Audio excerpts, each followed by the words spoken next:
The stagecoach didn't stop. It slowed just long enough for the driver to shove a leather trunk off the back and holler something lost to the wind. Then the horses screamed forward, wheels cutting trenches through the mud, and the coach vanished into a wall of copper, dust like it had never existed at all. Clara Whitfield stood alone. She stood at the edge of a dirt road that stretched in both directions toward nothing. Behind her, a fence line sagged under the weight of dead tumbleweed. Ahead, maybe 200 yards up a rutted path, sat a ranch house, small, sun-bleached, leaning slightly to the east as if the years themselves had shoved it sideways. This wasn't right. The letter had described a prosperous cattle operation. 1,200 head. Foreman. A bunkhouse with 6 hands. A white house with a wraparound porch and glass windows shipped all the way from St. Louis. What she saw was a skeleton of a home surrounded by dust and silence. Her gloved fingers trembled around the crumpled letter in her pocket.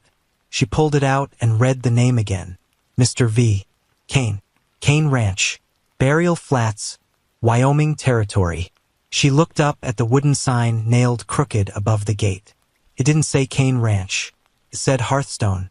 Before she could turn around, before she could think, the front door of that crooked house creaked open, and the shadow of a man filled the frame. He had a rifle in his hands, and he was aiming it directly at her chest. The man didn't speak for a long time. He just stood there on the porch, the rifle leveled. His eyes narrowed against the late afternoon sun that burned like a furnace behind Clara's back. He was tall, taller than any man she'd known in Boston, with shoulders that looked carved from the same weathered wood as his house.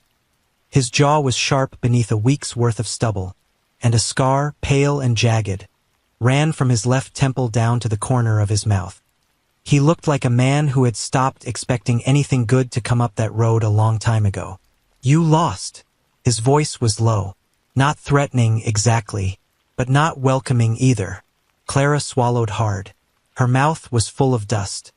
Her corset was soaked through with sweat beneath her traveling dress, and her legs ached from 14 hours on that miserable stagecoach from Cheyenne. She steadied herself. She was not a woman who stammered. Not anymore. "I'm looking for the Kane Ranch. Mr. Virgil Kane." Something changed in his face. It was subtle. A flicker behind the eyes, a tightening of the jaw, but Clara caught it. She'd spent years learning to read the smallest shifts in a man's expression. Her survival had depended on it. He lowered the rifle. Slowly. "Kane's place is 7 miles east," he said. "Other side of the creek bed. Past the bluffs. 7 miles. Clara looked back at the empty road.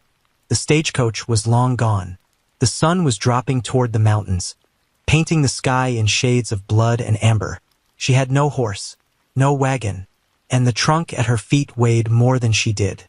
"The driver said this was the stop," she murmured, more to herself than to him. "Driver's a drunk," the man replied. "Probably couldn't tell Hearthstone from a hole in the ground." He paused, studying her. His gaze moved from her dust-covered dress to the trunk to her face. "You one of those mail-order women?" The words hit her like a slap, though he hadn't meant them cruelly. There was no judgment in his tone, just recognition. Like he'd seen this before, women arriving in the territory with nothing but a letter and a prayer. "I'm Mr. Kane's betrothed," she said, lifting her chin. "We've been corresponding for 4 months." He stared at her for another long beat. Then he leaned the rifle against the porch railing and stepped down the stairs. Up close, he was even more imposing. His boots were cracked and caked with mud. His shirt was faded blue cotton, rolled to the elbows, revealing forearms roped with muscle and marked with old scars. He smelled like leather and wood smoke and something else. Something lonely. "Name's Silas Drummond," he said. He didn't offer his hand. "This is my land. What's left of it. Clara Whitfield." He nodded once, as if her name confirmed something he'd already decided. Then he looked west, toward the mountains, where clouds were stacking up in dark, angry towers. "Storm's coming," he said. "A bad one. You won't make it to Kane's tonight. Not on foot. Not in that." He gestured toward the sky. Clara opened her mouth to protest, but a gust of wind cut through the valley and nearly knocked her sideways. The temperature had already dropped 10 degrees in the last 5 minutes. She could feel it, the electricity in the air, the way the light turned sickly and green at the horizon. Wyoming storms were killers. Even she knew that. "I can't stay here," she said. "It wouldn't be proper." Silas almost smiled. Almost. The scar on his face tugged, and his lips twitched, but the expression didn't quite form, like he'd forgotten how. "Lady, there's nothing proper about anything west of the Missouri." He picked up her trunk with one arm, and carried it toward the porch. "You'll sleep inside. I'll take the barn. In the morning, I'll hitch the wagon and drive you to Kane's myself." He said it like it was settled. Clara watched him carry her entire life up those creaking steps and disappear into the dark house. She stood there for a moment, alone in the wind, the sky growling above her. She had the strangest feeling, a feeling she couldn't name and didn't trust, that she had just stepped off the edge of the life she'd planned and into something else entirely, something she wasn't supposed to find. Then the first crack of lightning split the sky in half, and she ran for the door. The inside of the house was sparse but clean. That surprised her. She'd expected filth. Dishes piled in a basin, dust on every surface, the particular neglect that men living alone seemed to cultivate like a crop. But Silas Drummond's home, though humble, was kept with a quiet, almost painful care. The floors were swept. A cast-iron stove sat in the corner, a low fire already burning. There was a table with 2 chairs, only 2, and a shelf of books above the window. Real books, Dickens, Twain, a Bible with a cracked spine. On the mantel above the fireplace sat a single photograph in a tin frame. A woman, young, dark-haired, with kind eyes and a shy smile. She wore a white dress, and wildflowers were tucked behind her ear. Clara looked at the photograph, then at Silas. He was standing by the stove, pouring coffee into a tin cup. He didn't look at the photograph. He didn't need to. It was clear he knew it was there, always knew it was there, the way a man knows where his wound is even without touching it. "Your wife?" Clara asked softly. "Was." He set the cup on the table in front of her. "Eliza," she passed. 3 years back. Fever took her in the winter. He said it plainly, the way men out here spoke of death, without drama, without self-pity, but with a weight that pressed the words flat. "I'm sorry. Don't be. You didn't know her." He sat in the other chair and wrapped his hands around his own cup. "Drink that. You look half dead." She drank. The coffee was strong and bitter and utterly perfect. Outside, the storm unleashed itself. Rain hammered the roof like fists. Thunder rolled across the valley in long, shuddering waves. Lightning turned the windows white, and in those flashes, Clara could see the land outside. Flat, vast, and violent with wind. They sat in silence for a while. It should have been uncomfortable, but it wasn't. Silas Drummond wasn't the kind of man who filled silence with noise. He seemed to live inside silence the way other men lived inside towns, naturally, without effort. After a time, he spoke again. "How much do you know about Virgil Kane?" The question caught her off guard. "Enough," she said carefully. "He wrote to me through an agency in Boston. He described his ranch, his situation. He said he wanted a wife, a companion. What else? He said he was a widower, a God-fearing man, that he needed someone to help build a home." Silas's jaw tightened. He stared into his coffee like he was reading something written at the bottom. "He tell you how his first wife died?" The room got colder. Clara felt it. Not from the storm, but from something in his voice. A warning. A door opening onto a dark room she hadn't known existed. "He said she took ill," Clara whispered. "That's one way to put it." Silas set his cup down. "Martha Kane didn't take ill, Miss Whitfield. She tried to leave him, packed a bag in the middle of the night and headed for the road. Virgil caught her before she reached the gate." He paused. "She was dead by morning. Doc Hadley said she fell down the stairs. But Martha Kane lived in a single-story house." Clara's hands went cold around the cup. That can't. I'm not telling you what to believe. I'm telling you what I know. What this whole valley knows. His eyes met hers, and for the first time, she saw something besides weariness in them. She saw anger, controlled, buried deep, but burning. Virgil Kane is not the man he put in those letters. He's got money, sure. He's got cattle and land and a fine White House. But he's also got 2 ranch hands who do whatever he says, a sheriff in his back pocket, and a temper that's put 3 men in the ground that I know of. Clara set the cup down because her hands were shaking too badly to hold it. Why are you telling me this? Because you're sitting in my kitchen, and you deserve the truth before you walk into his. The storm screamed outside. A shutter banged against the wall like a gunshot, and Clara flinched. She thought about the letters. For months of careful, elegant words. Virgil Kane had written beautifully, poetically even. He'd described sunsets over the mountains and the sound of wind through the grass. He'd told her she was brave for answering his advertisement. He called her Dear Clara and signed every letter with yours faithfully. She had believed every word, because she needed to, because Boston had become a cage, and Virgil Kane's letters had been the key. Even if what you say is true, she said slowly, I have nowhere else to go. I spent every cent I had on the passage west. I have no family, no friends in this territory. That letter, that arrangement is all I have. Silas looked at her for a long time.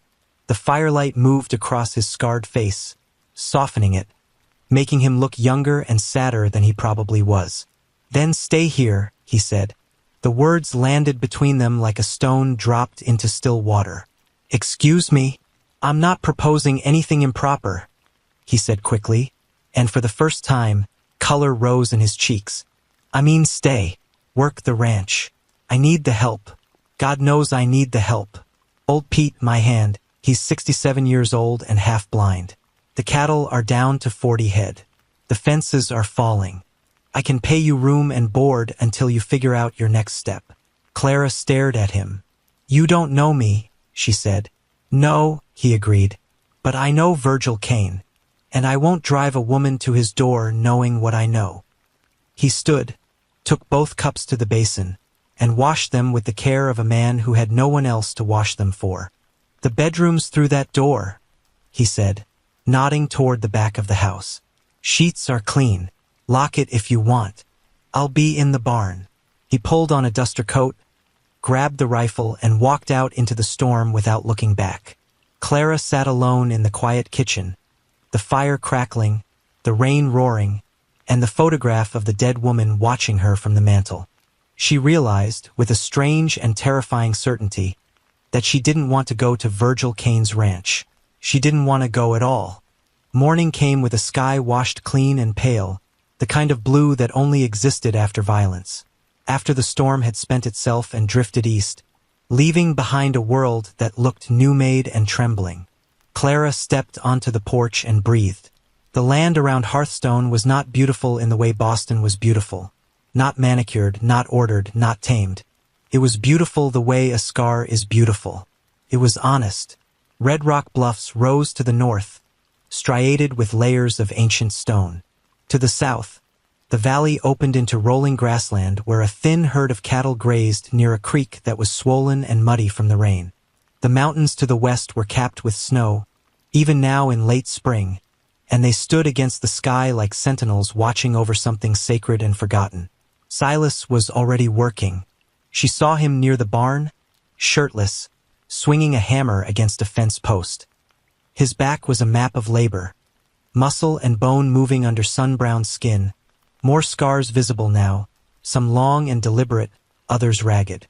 He worked with the grim focus of a man trying to outpace something he couldn't outrun. An old man sat nearby on an overturned bucket, whittling a piece of cedar and watching Silas with the fond, weary expression of a father watching a stubborn son. This, Clara would learn, was old Pete. You must be the bride, Pete said when she approached, his voice like gravel in a tin can. He grinned, and she saw he was missing several teeth. Heard about you from Silas this morning. Said the stagecoach dropped you at the wrong ranch. It did. Or the right one. Pete winked and went back to his whittling. Silas drove the post into the ground with one final blow and straightened. He wiped his forehead with the back of his arm and looked at her. In daylight, his eyes were gray, pale and clear, like creek water over stone. "Sleep all right?" he asked. "Better than I have in months," she admitted. He nodded. Something softened in his expression, just for a moment, before he caught it and put it away. "Offer still stands," he said. "You're welcome to stay until you sort things out. But I understand if you want to go to Kane's. I won't stop you. I'll hitch the wagon either way." Clara looked at the ranch, the leaning house, the patchy fences, the thin cattle, the old man on his bucket. It was a place clinging to survival by its fingernails. It needed everything, and something in her, something she hadn't felt since she was a girl, wanted to be needed. "I'll stay," she said. "For now." The days that followed were the hardest of Clara's life, and the most honest. She learned to mend fences with wire and pliers until her palms bled. She learned to feed cattle and muck stalls and haul water from the creek in buckets that left bruises on her shoulders. She learned to cook on the cast-iron stove, badly at first, then better, then well enough that old Pete declared her biscuits almost as good as Eliza's, which made Silas go quiet for a full hour. She learned the rhythms of the ranch, the way the mornings started before the sun and the evenings ended long after it set. She learned the names of the horses: Jasper, a chestnut gelding with a crooked blaze, and Dulcinea, a gray mare with the temperament of a duchess. She learned that Silas read every night by lamplight, that he talked to the horses more than he talked to people, and that when he thought no one was watching, he stood at the fence line and looked east, toward Kane's land, with an expression that was not fear, exactly, but something close to it. Readiness. One evening, sitting on the porch while the sunset turned the bluffs to gold, old Pete told her more. "Silas and Virgil used to be friends," he said, keeping his voice low. "Years ago when they were young, before Virgil's daddy died and left him all that land and money, before it turned him mean." Pete shook his head. "Virgil wanted to buy Hearthstone. Silas wouldn't sell. Virgil don't take well to the word no." "What did he do?" "Started small. Poisoned the well once. Couldn't prove it, but the cattle got sick. Cut fences so the herd wandered onto his land, then claimed them as strays. Got the bank to call in Silas's loan early. Every dirty trick in the book." Pete spat into the dirt. "Then Eliza got sick, and Silas, he just broke. Stopped fighting. Stopped caring about the land, the cattle, everything. I've been holding this place together with spit and prayer ever since." Clara felt something tighten in her chest. "And Virgil? Virgil's been waiting for Silas to give up, sell out or die, whichever comes first." Pete looked at her with those old, sharp eyes. "And now you're here, a bride that was supposed to be his, sitting on the porch of the man he hates most in this valley." He let that sink in. "When Virgil finds out, and he will find out, there's going to be trouble." Clara's stomach turned cold. "How much trouble?" Pete didn't answer. He just looked east, toward the bluffs, where the shadows were growing long and dark. That night, Clara couldn't sleep. She lay in the narrow bed that had once belonged to Eliza Drummond and stared at the ceiling and listened to the coyotes howling in the hills. She thought about Boston, about the man she'd fled, not Virgil, but another man, another cage. A factory foreman named Harold Briggs who'd courted her with sweetness and then locked her in a room for 3 days when she tried to refuse his proposal. She'd escaped through a window. She'd answered Virgil Kane's advertisement the same week. She had run from one trap and walked straight into another. Or had she? Because something was happening at Hearthstone. Something she hadn't expected. Something growing between the mended fences and the shared meals and the long, quiet evenings on the porch. Something in the way Silas looked at her when he thought she wasn't looking, not with hunger or possession, but with wonder, as if she were a wildflower that had somehow bloomed in cracked, dry earth. She was falling, and that terrified her more than Virgil Kane ever could. 3 days later, the rider came. He appeared at the gate just before noon, a lean man on a black horse, wearing a long duster and a hat pulled low. He didn't dismount. He just sat there, still as a fence post, watching the house. Silas saw him from the barn. He set down the harness he'd been mending and walked to the porch. Clara saw him pick up the rifle. "Stay inside," he said. The rider tipped his hat, turned the horse, and rode east without a word. He didn't need to speak. The message was clear. Virgil Kane knew. 2 days of silence followed. The kind of silence that presses against the walls of a house and fills every room with weight. Silas barely spoke. He worked from before dawn until after dark, pushing himself harder than Clara had ever seen. Digging post holes, reinforcing the barn door, checking the rifle, cleaning it, loading it, setting it by the door. He moved like a man preparing for a siege. Old Pete carried a shotgun now too, the ancient double-barrel he kept above his bunk, and he positioned himself on the porch each evening with a lantern and a tin of tobacco, watching the eastern road. Clara tried to maintain normalcy. She cooked. She cleaned. She tended the garden Eliza had planted years ago, which had gone wild with sage and thistle but still held, in its stubborn heart, a few tomato plants and a row of beans that refused to die.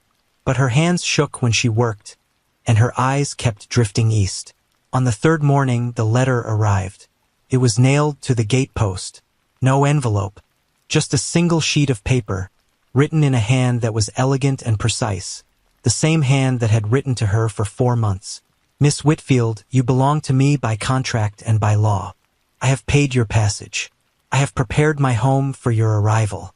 You will present yourself at Kane Ranch by sundown tomorrow, or I will come and collect what is mine. V. Kane." Clara read it twice. Her blood ran cold, then hot. "What is mine?" She showed it to Silas. He read it once, folded it, and put it in his pocket. "You're not going," he said. "He'll come. Let him." "Silas." She grabbed his arm, and the touch surprised them both. It was the first time she'd touched him. His skin was warm and rough under her fingers, and he went very still, like a wild horse feeling a hand for the first time. "He'll bring men. You know he will. Pete told me what he's done to this ranch, what he's capable of. I won't be the reason." "You're not the reason," Silas said, and his voice cracked for the first time since she'd known him. He looked at her, and the mask he wore, the stone face, the iron will, slipped. Underneath was something raw and desperate and honest. "Clara, you're not the reason for any of this. Virgil Kane has been trying to destroy me for years. This was always coming. You just made me remember why it's worth fighting." The air between them went electric, closer than they'd ever stood, close enough that she could see the gold flecks in his gray eyes, the way his pulse beat hard in his throat. "I'm not letting you go to that man," he said, quieter now, almost a whisper. "Not today. Not ever." She should have argued. She should have been practical, reasonable, safe. Instead, she said, "Then don't." Sundown came and went. Clara didn't go to Kane Ranch, and at exactly 7 minutes past dark, 3 riders appeared on the eastern ridge. Old Pete saw them first. He stood from his chair on the porch and spat his tobacco into the dust and said, very calmly, "They're here." Silas came out of the house with the rifle. Clara stood behind him in the doorway, her heart hammering so hard she could feel it in her teeth. The riders came down the ridge slowly, deliberately, their silhouettes black against the last bruise of twilight. 2 of them were big men, ranch hands, carrying Winchesters across their saddles. The third rode in front, Virgil Kane. He was not what Clara had imagined. He was handsome, truly handsome, with clean features and dark hair and a suit that looked tailored, even out here in the dust and wind. He wore a silver watch chain across his vest and polished boots that caught the lantern light. He looked like a gentleman. He looked like the man in the letters. But his eyes were wrong. They were dark and flat and empty, like windows in a house where the lamps had all gone out. And when he smiled, which he did broadly as he dismounted, the smile never reached those eyes. Not even close. "Good evening, Silas," he said, as if they were meeting at a church social. "It's been a while." "Not long enough," Silas replied. He didn't raise the rifle, but he held it low and ready. Virgil's gaze moved past Silas to Clara. The smile widened. Something predatory stirred behind those dead eyes. Miss Whitfield, you're even lovelier than your photograph suggested. He removed his hat and held it over his heart. I must admit, I was hurt when you didn't arrive. I prepared a fine supper. Roast chicken, wine from California, a bouquet of wildflowers on the table. He sighed theatrically. Imagine my disappointment. She's not going with you, Virgil, Silas said. Virgil's smile didn't waver. I wasn't speaking to you. He took a step closer. Miss Whitfield, Clara. May I call you Clara? I feel as though I know you. Your letters were so open, so honest. You told me about your life in Boston, your difficulties, your longing for a fresh start. His voice dropped, intimate, almost tender. I can give you that start. A real home, security, everything I promised. Clara's throat tightened. Standing here, hearing his voice, that smooth, careful, beautiful voice. She understood how Martha Kane had been fooled, how any woman could be fooled. He was a masterwork of deception, a trap dressed in silk. I've made my decision, Clara said. Her voice shook, but she didn't look away. I'm staying here. The smile vanished. It didn't fade or retreat. It simply ceased to exist, replaced by something cold and hard and terrifying. That, Virgil said softly, was not one of the options. He turned to his men. A slight nod, almost imperceptible. The two ranch hands raised their Winchesters. Old Pete cocked the shotgun on the porch. The sound was enormous in the silence. Virgil, Silas's voice was steady as stone. You ride off my land right now, or this ends in a way none of us can take back. Virgil studied him, tilted his head like a snake examining its prey. You know what I think, Silas? I think you've been alone so long you've confused a stray woman for a miracle. But she's not yours. She was never yours. And this sad little patch of dirt you call a ranch. He gestured around him with contempt. This is barely even yours anymore. He reached into his coat and produced a folded document. He held it up in the lantern light. Bank called in your note last week. Did you know that? I bought the debt this morning. Every penny. Which means I own Hearthstone now. He smiled again, the real smile, the terrible one. So you see, you're not just giving me the girl. You're giving me the ranch, the cattle, and whatever's left of your pathetic pride. He let the document flutter to the ground. You have until sunrise. Then he mounted his horse, tipped his hat to Clara, and rode into the dark, leaving Silas standing in the yard with a rifle in his hands and the ruins of everything he had left scattered at his feet. Clara found Silas in the barn at midnight. He was sitting on a hay bale in the dark, the rifle across his knees, Eliza's photograph in his hand. He wasn't looking at it. He was just holding it the way a drowning man holds the last piece of wreckage before the current takes it. Is it true? Clara asked from the doorway. About the bank. About the debt. Probably. His voice was hollow. I've been behind on payments for a year. Maybe longer. I stopped counting. She sat down beside him. The barn smelled of hay and horse sweat and old wood.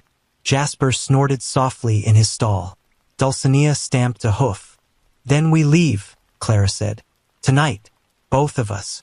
Pete too. We ride west, toward the mountains. Start over somewhere Virgil Kane can't reach. Silas shook his head slowly. This is Eliza's land. She's buried out behind the house, under the cottonwood tree. I promised her I'd never leave. He paused. I've broken a lot of promises in my life. I won't break that one. Then what do we do? He was quiet for a long time. When he finally spoke, his voice was different, harder, sharper. The voice of a man who had made a decision and was already walking toward it. Virgil said sunrise. He'll come back with his men, maybe more than 2 this time. He'll come to take the ranch, take you, and put me in the dirt if I stand in his way. Silas looked at her. So I won't wait for him to come. I'll go to him. Clara's heart seized. That's suicide. No, that's the only play I've got. He set the photograph down gently on the hay bale. Virgil Kane is a coward dressed up as a king. He hides behind money and lawyers and hired guns. But take those away and he's nothing. He's a scared boy who can't stand the word no. Silas. I'm going to ride to his ranch. Alone. Before dawn. I'm going to call him out in front of his men, in front of his bunkhouse, where he can't hide behind a piece of paper. And I'm going to end this. He'll kill you. Silas stood. He looked down at her, and in the moonlight leaking through the barn slats, his face was carved in silver and shadow. He looked ancient. He looked beautiful. Maybe, he said, but he won't touch you. That's all that matters. Clara stood too. She was shaking. Shaking with fear, with fury, with something so enormous it had no name. Or maybe it had every name that had ever been whispered or shouted or written in a letter or carved into a tree. Don't you dare, she whispered. Don't you dare ride off to die for me without telling me the truth first. What truth? That you feel it too. This, whatever this is. These 2 weeks. The meals and the silence and the way you look at me when you think I'm not watching. Tell me it's real. Tell me it means something. Because I will not stand here and let you die for a woman you never said a single honest word to. The barn went silent. Even the horses held their breath. Silas Drummond, the scarred, quiet, broken man who hadn't smiled in 3 years, looked at Clara Whitfield and said the truest thing he'd ever spoken. It's real. You walked up my road like an answer to a question I'd stopped asking. And every morning since, I've woken up afraid. Not of Virgil, not of losing this ranch, but afraid that today's the day you come to your senses and leave. He touched her face. His calloused hand was impossibly gentle. I don't deserve you. I know that. But if I'm going to die, I'd rather die knowing I said it. She kissed him. It was fierce and desperate and tasted like dust and coffee and sorrow and hope. All the contradictions of the frontier in a single moment. When she pulled back, her eyes were wet but her jaw was set. Then you're not going alone, she said. Clara. I said, you're not going alone. They rode out at 4 in the morning. Silas on Jasper. Clara on Dulcinea.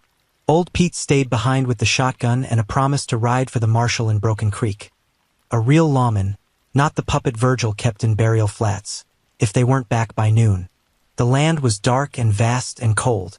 The stars were so thick they looked like spilled flour across a black tablecloth. The horses moved quietly, their hooves muffled by the damp earth.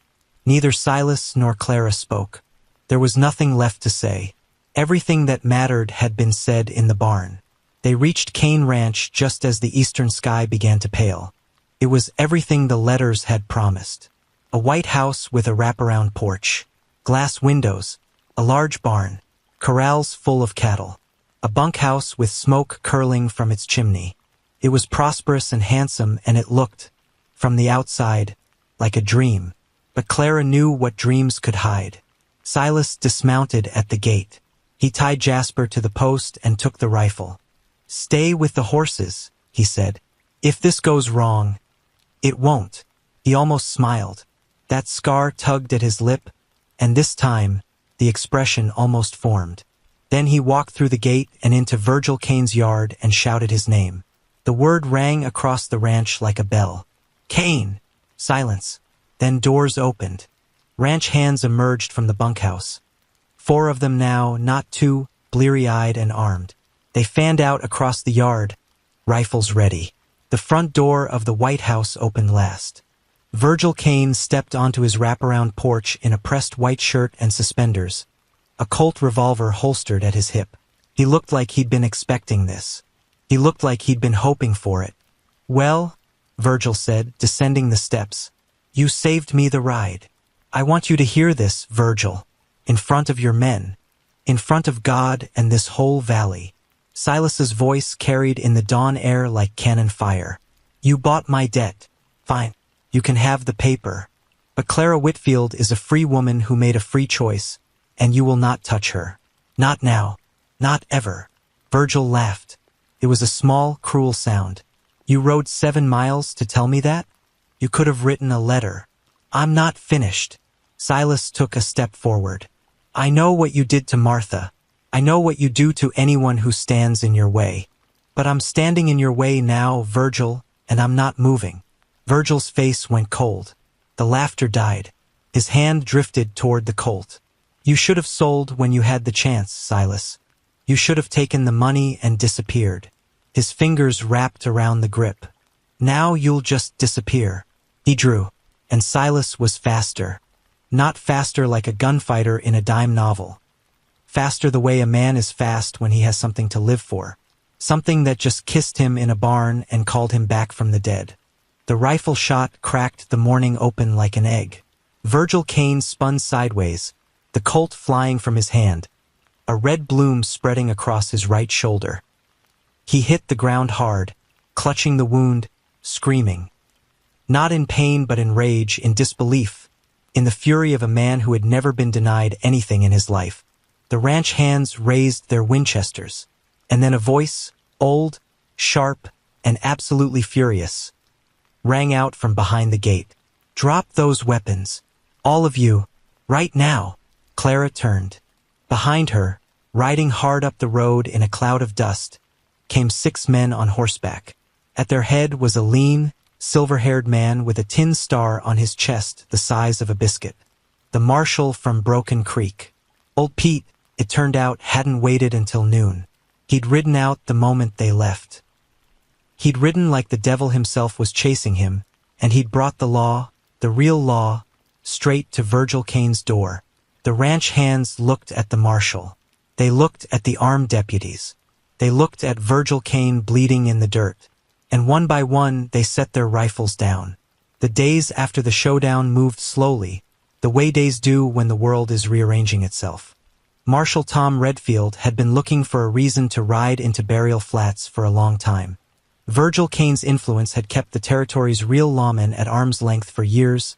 Threats, bribes, the convenient loyalty of a local sheriff who looked the other way. But a mail-order bride held against her will, a fraudulent land seizure, and a gunfight on a ranch porch, that was enough. More than enough. Redfield arrested Virgil Kane that morning.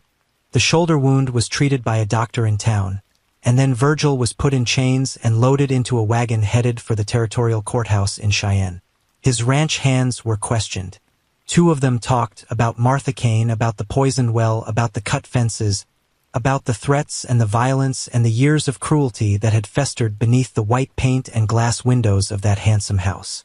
The local sheriff, the one in Virgil's pocket, resigned before Redfield even asked. As for the debt on Hearthstone, it was declared void. The bank's president, a nervous man named Tillman who had facilitated Virgil's schemes for years, was persuaded by Marshal Redfield, and by the very real possibility of a prison cell, to forgive the note entirely. He signed the papers with shaking hands and a face the color of old milk. Hearthstone was free and clear.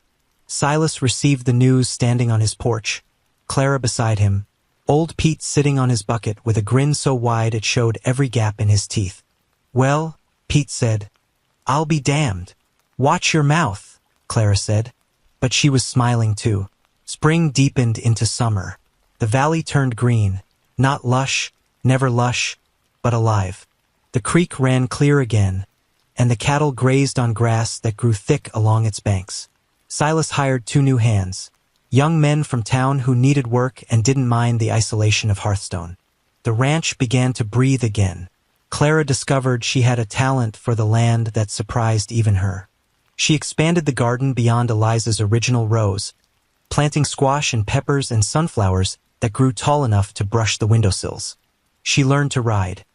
Not the cautious, side-saddle riding of Boston women, but real riding, boots in the stirrups, hair loose in the wind, Dulcinea flying beneath her across the open plain. She learned the names of the stars. She learned the calls of the birds. She learned the way the light changed in the valley. Gold in the morning, white at noon, amber in the evening, and then that extraordinary purple twilight that lasted forever and felt like a prayer. She learned Silas. He was not an easy man to know. He carried his grief the way he carried everything. Silently, stoically, close to the bone. But slowly, day by day, he opened. He told her about Eliza. Not just how she died, but how she lived. How she sang while she cooked. How she named every calf born on the ranch. how she read to him at night because she loved the sound of stories spoken aloud. He told her about the scar on his face, a knife fight in Abilene when he was 19, drunk and foolish and convinced he was immortal. He told her about his father, a preacher who drank himself to death, and his mother, who walked into the prairie one winter morning and never came back. He told her about the years after Eliza, the darkness, the silence, the slow, deliberate erasure of himself. He told her he had considered letting the ranch die, considered letting himself die with it. "Then you showed up," he said one evening, sitting on the porch, watching the sun drop behind the mountains, with your Boston accent and your leather trunk and your absolute refusal to be afraid. "I was terrified," Clara said. "I know, but you did it anyway. That's not the same as not being afraid. That's courage." She leaned into him. His arm came around her, slowly, carefully, like a man remembering how to hold something precious. "Silas. Yeah. I came out here to marry a stranger. I know. I'd still like to, if the offer's there." He looked at her, and for the first time in 3 years, for the first time since Eliza, since the darkness, since the slow death of everything he'd cared about, Silas Drummond smiled. Not almost, not halfway. A real, full, honest smile that transformed his scarred face into something radiant. "Lady," he said, "the offer's been there since the night you walked through my door." They married in September under the cottonwood tree behind the house, the same tree where Eliza was buried. Felt right, not painful, not wrong. Felt like a continuation, like Eliza had planted the tree knowing someone would stand beneath it one day and begin again. Old Pete officiated, having acquired, somewhat dubiously, a certificate of ministry from a mail-order catalog that was probably legitimate. The 2 ranch hands served as witnesses. The cattle watched from the fence line with expressions of mild, bovine curiosity. Clara wore a blue dress she'd sewn herself from fabric bought in town. Silas wore a clean shirt and had shaved for the first time in what Pete called recorded history. He looked younger. He looked new. They said their vows simply, without fuss, the way people do when they mean every word. And when it was done, they stood together and looked out across the land. Their land, the red bluffs and the green valley and the creek and the mountains and the infinite impossible sky. Clara touched the fence post beside her. Carved into it, in Eliza's hand, were 2 words she'd noticed on her very first morning at Hearthstone and never mentioned until now. "Hold on." She traced the letters with her finger. "I think she was talking to you," Clara said softly. Silas looked at the carving. He looked at his wife. He looked at the ranch. Battered, imperfect, stubborn, and alive. "Yeah," he said. "I think she was." And in the valley of Burial Flats, beneath a sky so wide it could hold every broken thing and make it whole, Hearthstone endured. The wind blew warm from the west. The gate stood open. And the road, that long, dust-choked road that had carried Clara Whitfield to the wrong ranch and the right life, stretched out behind them like a story already told. She never looked back.